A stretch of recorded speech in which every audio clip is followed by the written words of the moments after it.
नमस्कार दोस्तों आज का जो क्लास है ये है हमारा डीसी पावर सप्लाई। किसका क्लास है जी? DC power supply. इस मशीन का नाम डीसी पावर सप्लाई क्यों है? क्योंकि ये जो सप्लाई करता है वो डीसी वोल्टेज को, कौन सा वोल्टेज को? डीसी वोल्टेज को, है ना। तो आज हम लोग इसका क्लास करेंगे और ये मशीन का यूज हमारा मोबाइल रिपेयरिंग के फील्ड में बहुत ही इंपॉर्टेंट मशीन है। क्योंकि अगर हमारे पास कोई फोन आ गया, मान लेते हैं ये मरा हुआ फोन है, तो ये फोन जो डेड हुआ वो कहां से डेड हुआ? किडनी में प्रॉब्लम है कि फेफड़ा में प्रॉब्लम है? इसका एक अनुमान इसका एम्पियर से आता है। किससे आता है? जब इस मशीन में इस फोन को हम कनेक्ट करेंगे और जब इससे पावर सप्लाई करेंगे तो कितना एम्पियर ये फोन कंज्यूम कर रहा ले रहा है, वो सारे एम्पियर से हम लोग समझते हैं कि ये फोन में कहां पे प्रॉब्लम होगा। मतलब ये जो मशीन है मोबाइल रिपेयरिंग फील्ड के लिए बड़ा इंपॉर्टेंट मशीन है। तो इसके बारे में पूरी स्टेप बाय स्टेप हम आपको पहले थ्योरी मटेरियल में यहाँ पे समझाएंगे, उसके बाद इसी मशीन को यहाँ पे ला करके और पूरा उसको प्रैक्टिकल भी दिखाएंगे। समझे कि नहीं? तो चलिए अब यहाँ पर देखिए, सबसे पहले हम ध्यान देते हैं ये जो मशीन है भाई साहब, यहाँ पे आप देखेंगे तो लिखा है 31, लिखा है कि नहीं? और यहाँ भी मतलब होता है वोल्टेज। क्या होता है? और यहाँ पे लिखा है ये मतलब होता है एम्पियर या करंट। समझे कि नहीं? अब यहाँ पे ध्यान आपको ये देना है कि ये जो मशीन है वो अधिक से अधिक 30 वोल्टेज और 5 एम्पियर आउटपुट कर सकता है। कितना वोल्टेज? 30 वोल्टेज। यहाँ पे 31 वोल्टेज लिखा है लेकिन जेन्युइन 30 वोल्टेज ही आउटपुट करता है। समझे कि नहीं? यही मशीन जो वो दो कैटेगरी का आता है, 30 वोल्टेज और 3 एम्पियर का एक मशीन आता है। समझ में आया? और यही कंपनी का 30 वोल्टेज 5 एम्पियर का आता है। समझे कि नहीं? तो जब आप मार्केट में आप खरीदोगे ना तो ये वाले खरीदना, इसको नहीं खरीदना। बोलो क्यों नहीं खरीदेंगे? क्योंकि हमको कभी कभार मोबाइल रिपेयरिंग के फील्ड में 5 एम्पियर भी सप्लाई करना पड़ता है। अगर हम 3 एम्पियर वाला मशीन खरीद लेंगे फिर ये सप्लाई कहां से होगा? समझ में आया कि नहीं? थोड़ा सा रेट कम ज्यादा होता है, ध्यान देना है। इस कैटेगरी का लेना है, ये कैटेगरी का नहीं लेना है। चलो ये चीजें समझा दिए। अब यहाँ पर देखो, यहाँ पर जो शो करेगा वो वोल्टेज शो करेगा और यहाँ पे जो शो करेगा वो एम्पियर शो करेगा। ठीक है? इस मशीन में 30 वोल्टेज और 5 एम्पियर आउटपुट तो करता है, लेकिन हमारे फोन को 30 वोल्टेज नहीं चाहिए। 30 वोल्टेज का रिक्वायरमेंट नहीं है। हमारी फोन को ज्यादा से ज्यादा 4.2 वोल्टेज चाहिए। कितना चाहिए जी? 4.2 वोल्टेज चाहिए। ठीक है? और एम्पियर जो है वो 5 एम्पियर तक कभी कभी जरूरत होता है। एम्पियर 2 एम्पियर का भी जरूरत होता है, 1 एम्पियर का भी जरूरत होता है, 3 एम्पियर का भी जरूरत होता है, 5 एम्पियर का भी जरूरत होता है। इस मशीन के सहायता से हम मोबाइल रिपेयरिंग का काम कर सकते हैं और इस मशीन के सहायता से हम लैपटॉप रिपेयरिंग का भी काम कर सकते हैं। क्योंकि मोबाइल में तो 4.2 वोल्टेज के आसपास आउटपुट देना पड़ता है, लेकिन लैपटॉप में 19 वोल्टेज 20 वोल्टेज का सप्लाई करना पड़ता है। तो ये 30 वोल्टेज सप्लाई करेगा तो काम तो बन जाएगा मेरा। तो इस मशीन से लैपटॉप और मोबाइल का दोनों रिपेयरिंग का काम हो जाएगा। ठीक है जी? अब यहाँ पर देखो, ये जो मशीन है, जब आप मार्केट से इस मशीन को खरीद के लाओगे तो एक पावर केबल आएगा जो कि पीछे मशीन का लग जाएगा। ठीक है? उसके बाद यहाँ पे आप देखोगे एक स्विच है कि नहीं है? इसको प्रेस करोगे तो ये मशीन ऑन हो जाएगा। क्या हो जाएगा? ऑन हो जाएगा। यहां तक समझ गए? जब इस बटन को प्रेस करोगे तो ये सिर्फ मशीन को ही ऑन करेगा, ये वोल्टेज आउटपुट नहीं करेगा। वोल्टेज आउटपुट नहीं करेगा। बटन प्रेस करने के बाद जब आप मशीन को ऑन करोगे तो 31 वोल्टेज और 5 एम्पियर ऐसा ज्यादातर मशीन में दिखता है। समझ रहे हो कि नहीं? तो अब क्या है, ये जो मशीन है यहाँ पे देखोगे एडजस्ट करने का एक ऑप्शन ये दे रखा है ना। इस बटन ये इसलिए दे रखा है कि ये जो मशीन है मोबाइल भी अलग यूजर मोबाइल को इससे ऑन करेगा, लैपटॉप को भी इससे ऑन करेगा, तो सबका वोल्टेज और करंट अलग अलग है। तो कह रहा है कि जब आप काम करोगे तो जितना रिक्वायरमेंट आपका होगा, जो चीज आप यूज करोगे उसका जितना रिक्वायरमेंट होगा उसके हिसाब से यहाँ से आप सेट करोगे, एडजस्ट करोगे। क्या करोगे? एडजस्ट करोगे। समझे कि नहीं? तो यहां से हम लोग कैसे एडजस्ट करेंगे, इसका कैसे यूज करेंगे, इसका कैसे यूज करेंगे, ये हम आपको प्रैक्टिकल में आपको दिखाने वाले। उसके बाद यहाँ पे चलो, अब यहाँ पर देखो, ये भाई साहब चैनल है। क्या जी? M1, M2, M3, M4। समझ में आ रहा है कि नहीं? जो चैनल में बटन प्रेस करेंगे वहां पे लाइट जलेगा। देखो रेड लाइट इसमें चल रहा है। यदि M2 दबा देंगे तो M2 में रेड लाइट जलेगा, M3 दबा देंगे तो M3 में जलेगा, M4 दबा देंगे तो M4 में जलेगा। अब यहाँ M5 दिया, लेकिन यहाँ M5 नहीं दिया है। दिया है क्या? तो क्या करना है, M5 में जाने के लिए M4 को प्यार से दबाना है और इसको हल्का एक बार वॉल्यूम 8 देना, घुमा देना। क्या करना है? जैसे घुमाओगे वैसे चले जाओगे, M5 में चले जाओगे। ठीक है? जो हम बोल रहे हैं, समझा रहे हैं, इसे कहते हैं थ्योरी। क्या कहते हैं? और इसको जब करके दिखाएंगे तो उसको कहेंगे प्रैक्टिकल। क्या कहेंगे? अब यहाँ पर देखो, ये तो समझ में आ गया कि जो बटन दबाएंगे उसमें लाइट जलेगा। ठीक है? अब यहाँ पर देखो, यहाँ भाई लिखा है ओवीपी। ओवीपी मतलब ओवर वोल्टेज प्रोटेक्शन। समझ में आया?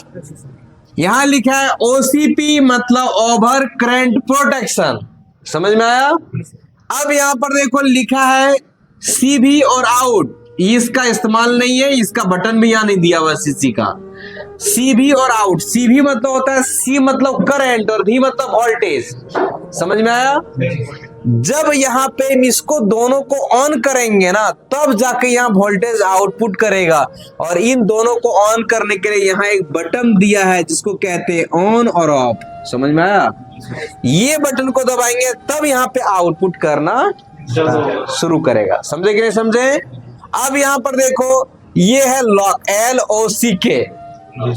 लॉक वाले बटन को अगर हम कुछ सेकंड तक दबा के रखेंगे तो ये पूरा मशीन लॉक हो जाएगा। क्या हो जाएगा?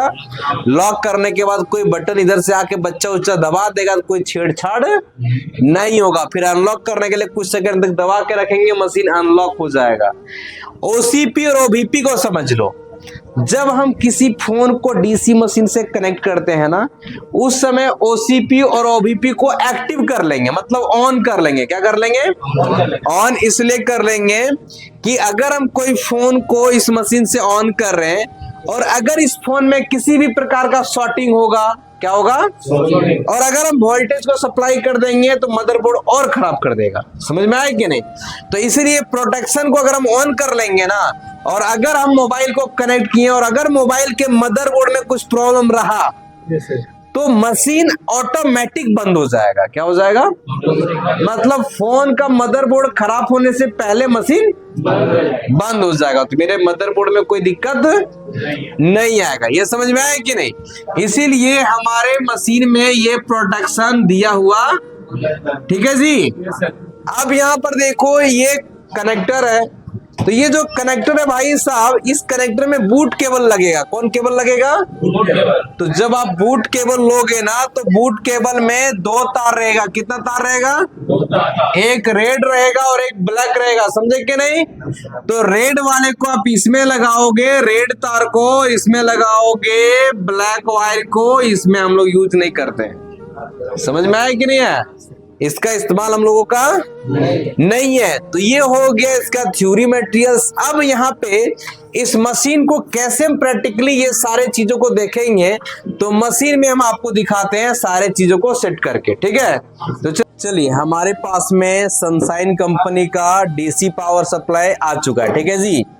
अब थोड़ा सा यहाँ पे दिखाएंगे, इस कॉर्नर में यहाँ पे लिखा है 30 वोल्टेज और 5 एम्पियर। लिखा है कि नहीं? हाँ, यहीं पे लिखा रहेगा 30 वोल्टेज और 3 एम्पियर। समझ में आया कि नहीं? तो वो नहीं लेना है। ठीक है जी? अब चलो, इस मशीन को ऑन करने के लिए ये बटन को हम प्रेस करेंगे। प्रेस किए और ये मशीन ऑन हो गया। क्या हो गया? ऑन हो गया। अब यहाँ पर देखो, अभी M2 में रेड लाइट जल रहा है। अब दबा दिए, किस में जल रहा है? समझ में आ रहा है कि नहीं आ रहा है? मतलब जो वाला दाबेंगे वो वाला उसमें है। हाँ, अब 5 में जाना है। 5 में जाने के लिए क्या बोले? M4 को एक बार दबाना है और एक बार ऐसे कर देना है। M5 में चले गए। मतलब यहाँ से यहाँ तक कहानी खत्म। ओवीपी OVP का बटन दबाएंगे तो OVP में जल गया।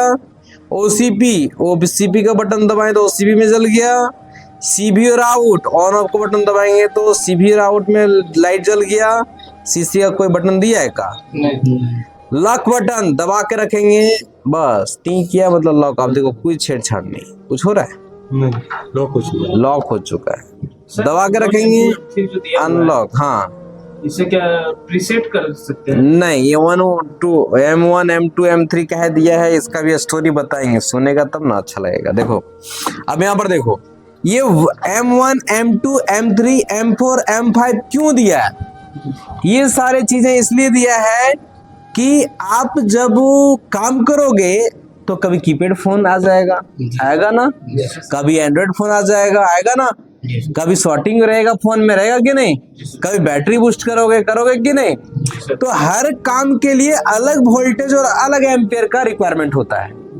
तो हम बार बार कुछ हाथ इधर उधर चेंज नहीं करेंगे, सेट नहीं करेंगे, एक बार सेट करके रख देंगे, जो चीज चाहिए तुरंत आ जाएगा। जैसे कि ये जो M1 M2 है ना बाबू, यह एक प्रकार का फोल्डर है। क्या है? फोल्डर जानते हो कि नहीं? जैसे कि जब आप पहले 2000 याद करो 2010 12 15 में फोन यूज करते थे ना जी, तखने खूब मेमोरी बिकता था कि नहीं? हाँ सर। मेमोरी जब लोग लेता था तो मेमोरी में एक फोल्डर बनाता था, मूवी, एक फोल्डर बनाता था, फोटो, मतलब उसका एगो घाट जैसा। बस एक फोल्डर बनाता था, MP3। हेलो सर, बनाता था कि नहीं? जी सर। ये सब क्यों बनाता था? क्योंकि अगर हमको फोटो चाहिए तो ये वाला फोल्डर में जाएंगे, हमको फोटो मिल जाएगा। कहीं कोई घूमने जाता था तो उसके नाम पे भी फोल्डर बनाता था, है ना, ताकि उसमें जाएंगे दन के वही सब मिल जाएगा। बनाता था कि नहीं बनाता था? तो इसीलिए यहाँ क्या कर दिया, अलग अलग फोल्डर के लिए, अलग अलग वोल्टेज के लिए अलग अलग फोल्डर को क्रिएट कर दिया है। अब जैसे मान लेते मेरे पास कीपैड फोन आ गया, क्या आ गया? तो कीपैड फोन को ऑन करने के लिए 3.9 वोल्टेज और 1 एम्पियर का रिक्वायरमेंट होता है। देखो M1 में हम ये सेट करके रखे हैं, समझ में आया कि नहीं? अब मान लेते हैं M2 में गए, यहाँ 4.2 वोल्टेज और 2 एम्पियर, ये एंड्रॉइड फोन का वोल्टेज है। किसका है? मानते नहीं है भाई साहब। हम यहाँ एक में करेंगे एंड्रॉइड फोन चालू, तो एंड्रॉइड फोन का वोल्टेज चाहिए 4.2 वोल्टेज और 2 एम्पियर या 3 एम्पियर, ठीक है। तो यहाँ सेट कैसे करेंगे? आप देखो, ये एडजस्ट वाला बटन का इस्तेमाल हम सिखा देते हैं। यहाँ पे करना है 4.2 वोल्टेज। कितना वोल्टेज? 4.2। तो इसमें चेंजिंग कैसे होगा, इसमें चेंजिंग कैसे होगा, उसके लिए यहाँ पर आप देखोगे, अगर नजदीक से दिखाना, यहाँ वोल्टेज लिखा है, करंट लिखा है, लिखा है कि नहीं? एक बार दबाएं तो, अरे भाई हाँ, एक बार दबाएं तो एम्पियर में बिलिंग हो रहा है और एक में दबाएं तो करंट में बिलिंग हो रहा है और वोल्टेज में हो रहा है कि नहीं?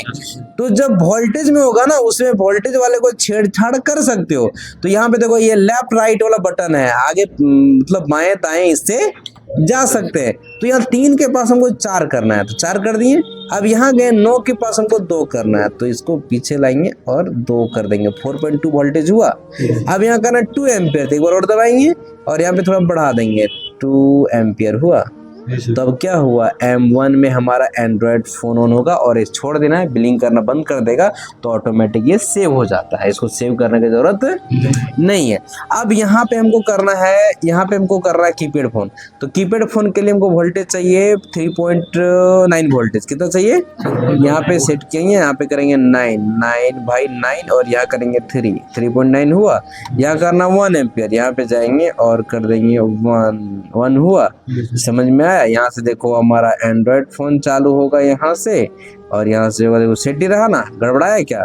यहाँ कीपैड फोन हो गया, हुआ कि नहीं? अब हमको मन करता है कि एंड्रॉइड फोन को शॉर्टिंग को क्लियर करना है। क्या करना है? तो उसका वोल्टेज और एम्पियर अलग अलग होता है, तो उसका और वोल्टेज एम्पियर को हम देखते हैं। यहाँ पे चले गए, अब जाने के बाद 4.2 वोल्टेज चाहिए और 5 एम्पियर, तो ऑलरेडी सेट है, ठीक है। तो कैसे घटाना बढ़ाना है, कैसे ये एडजस्ट बटन को यूज करना है, ये समझ में आया? अगर बूट केबल रहे तो रेड वाले को यहाँ पे लगा देना है और ब्लैक वाले को यहाँ पे लगा देना है। समझ में आया कि नहीं? तो ये मशीन का जो ये फंक्शन है, इसके बारे में हम आपको जानकारी दी है। अब आपको आगे ये क्लास मिलेगा कि इस मशीन के जरिए से फोन कैसे चालू करेंगे। हम एक बार यहाँ चालू करके दिखाएंगे, उसके बाद आज आपको 1 घंटा इस मशीन को सेट करने के लिए सीखना है। सेट करने सीखने के बाद फोन हम देंगे, वो फोन को ऑन करके देखना है। क्या करना है? फोन को ऑन करके देखना है कि डीसी मशीन में फोन को कैसे कनेक्ट करते हैं, डीसी मशीन से फोन को कैसे ऑन करते हैं, क्या क्या तरीका है, इसमें क्या क्या लक्षण बताता है, क्या एम्पियर बताता है, बहुत तरह का चीज इसमें मिलेगा और बड़ी कंफ्यूजन आएगा और एक एक कंफ्यूजन को बताते जाएंगे, वैसे धीरे धीरे करके समझ में आता जाएगा। ठीक है जी, तो चलिए अब हम लोग इसका चलते हैं आगे की ओर।